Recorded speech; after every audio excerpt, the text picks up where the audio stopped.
তৃণমূলের বিসর্জন। আপনাদের চ্যানেল কাল থেকে টুইস্ট করে করে বলছে সোমবার, আমি সোমবার বলিনি, আমি বলেছি সপ্তাহের শুরুতে যে অবস্থা হবে তাতে পিসি ভাইপো বেসামাল হবে। ওয়েট, আজকে রবিবার, আজকে রবিবার অপেক্ষা করুন। সরকারি গাড়িতে চড়ে কৃষ্ণনগরে তৃণমূল প্রার্থী ব্রহ্মা মৈত্রের বিরুদ্ধে মনোনয়ন জমা দিতে যাওয়ার অভিযোগ সব জায়গায় সরকারি করছে। আপনারা যারা মুখ্যমন্ত্রী 25 তারিখে নাকি মহিষাদলে আসবে, আজকে তো কিছু কাগজ কাপ পড়ে থাকবে, এগুলো ঝাঁটানোর জন্য আসবে। এই মুখ্যমন্ত্রী আপনার 25 তারিখে যেদিন এখানে আসবেন, দেখবেন এখানকার ডিআইএসও আমাদের যে district information and culture officer DICO, তিনি আপনাদের মেসেজ করবেন যে মুখ্যমন্ত্রী আসছে। লোক প্রসার শিল্পীদেরকে ইন্দ্রনীল সেনের কথায় ফোন করে করে বলছে যে আপনারা তৃণমূলকে ভোট দিন, লোক প্রসার শিল্পীদেরকে। অতএব ব্রহ্মা মৈত্র একই ঝাড়ে একই বাঁশি হবে, মমতা ব্যানার্জির ঝাড়ে ওই বাঁশি হয়। আমাদের গাঁয়ের ভাষা আছে, সরল ঝাড়ে সরল বাঁশ, পিকটি ঝাড়ে পিকটি বাঁশ, কাটা ঝাড়ে কাটা বাঁশ। এক যাত্রায় পৃথক ফল হতে পারে না। উনি যেভাবে সরকারকে ব্যবহার করছেন এই নির্বাচনে, আপনি বলুন, একটা হরিদাস পাল এসেছিল হলদিয়াতে, একদিনে 27 লক্ষ টাকা খরচ করেছে, গোল্ডেন রিট্রিটে 154 জনের সভা।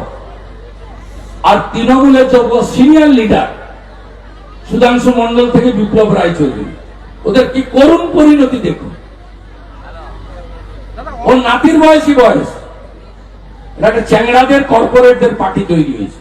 ভোট মিটলেও কোচবিহারে অশান্তি অব্যাহত, নাটাবাড়িতে 2 বিজেপি নেতার উপরে হামলা, আইসিইউতে একজন ভর্তি রয়েছেন বিজেপি নেতা। যতক্ষণ না এই মহিলাকে আমরা প্রাক্তন মুখ্যমন্ত্রী বানাতে পারবো, ততক্ষণ এই কাজ তিনি চালিয়ে যাবেন। এবং সবচেয়ে বড় পুলিশ হচ্ছে এই কাজে উনার দোষ। আপনি দেখছেন এত মহিলা এসেছে, একটা পুলিশের ট্রাফিক নেই, ব্যবস্থা নেই। আপনি দেখবেন তৃণমূলের 1.5 পয়সার নেতা, কাটমানি খাওয়া নেতা, আমার এমপি ল্যাড থেকে টাকা তুলতো, যেটা এখানকার এমএলএ 7%, দায়ে কালি বাঁয়ে স্বরূপ, পিছনে ছবি, সামনে কমল তেলচোর, তেলে ভেজাল মিশিয়েছিল, চোরা পরিবৃত্ত চৌর্য ভিত্তি। এই হচ্ছে তৃণমূলের মডেল। আপনি মহিষাদলে দাঁড়িয়ে এই মডেল দেখতে পাবেন। আপনি ভাষা শুনুন ব্লক তৃণমূলের সভাপতি সুদর্শনের, সে মালও জেল খাটা 5 মাস না কত 6 মাস জেল খাটা। সে মালও ফোন করে বলছে, হ্যাঁ রাম মন্দির তোর বাপের জায়গা, ওটা তোর বাপের জায়গা। সুদর্শনের বলছে রাম মন্দির ভেঙে তুলে দে, সাহস। সব গোছানো থাকবে। বিজেপি সরকার আসবে, যে অবস্থা লক্ষণ শেঠ সুশান্ত ঘোষের করেছি তার থেকেও খারাপ অবস্থায় দেবে।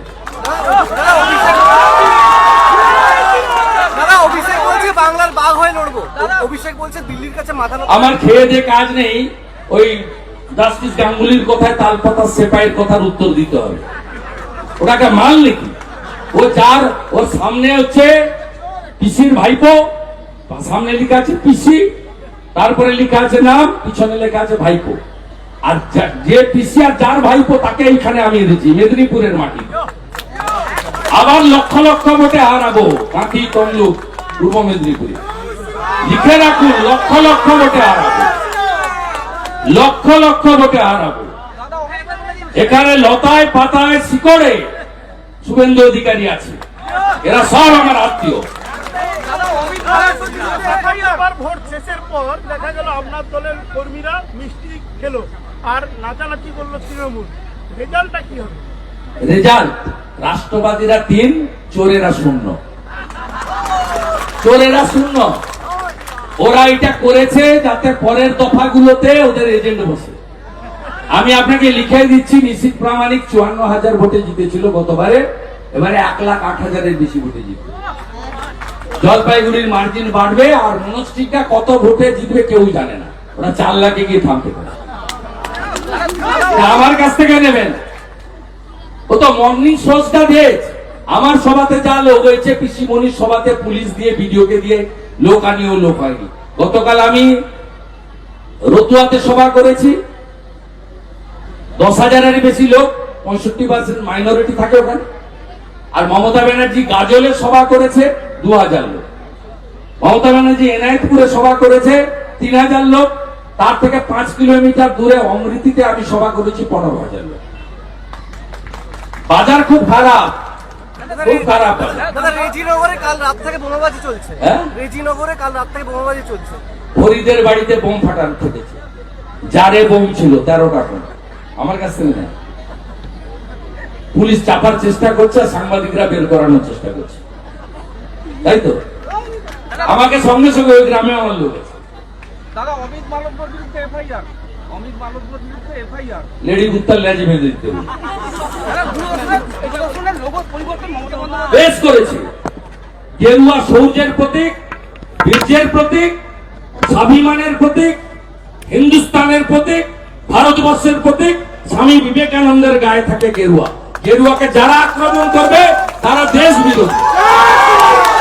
শুধু দূরদর্শনের লোগো নয়, সবাইকে গেরুয়া করা উচিত। গেরুয়া ছাড়া কোনো কাজ হতে পারে না। স্বামী বিবেকানন্দ গেরুয়া পছন্দ করতেন।